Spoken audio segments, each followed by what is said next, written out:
À l'est, les Sherman américains de la 3e DB entrent dans la Ferté-Macé, dont les rues sont désertes. Les bombardements qu'il y avait eu, ça s'est passé plutôt en forêt, parce qu'il y avait des dépôts de munitions. Mais Bagnols, le petit Bagnols, a reçu des bombes. Bon, mais la Ferté par elle-même n'a jamais reçu de bombes. Mais la dernière nuit, la nuit qui a précédé le jour de la libération, il y a eu quelques obus qui ont tué donc une famille. Comme j'avais mon jeune frère, mes frères qui faisaient partie du réseau de la résistance, avec le commandant Viel et puis ce monsieur Yves dont je vous ai parlé, ils venaient chez ma mère et pratiquement tous les jours donner des ordres, recevoir je ne sais quoi à mes frères, mais tout ça très discrètement.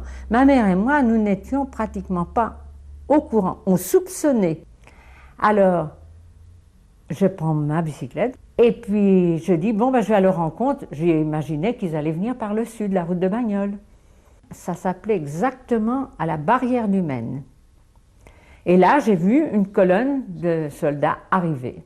Puis alors, comme ces messieurs avaient beaucoup de cigarettes, chocolat, chewing-gum et tout, j'avais 2 sacoches à mon vélo. Tout ça, ça a été rempli de toutes ces nouveautés, parce que nous en étions quand même privés. Bon, et puis je suis descendue gentiment, j'ai fait demi-tour avec eux, je suis descendue en tête.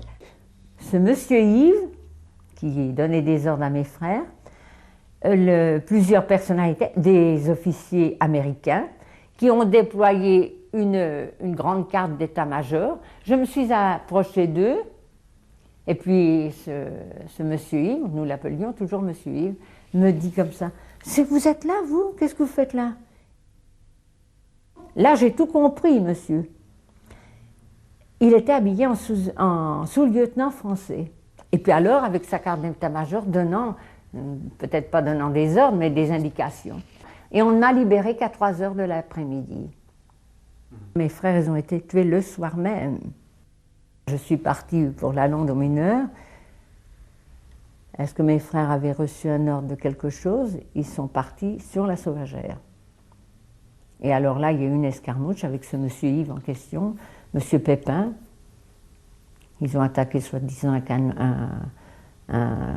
canon anti-char, mais ils n'étaient que 5 avec des petites mitraillettes. Et moi, mes 2 frères ont été tués.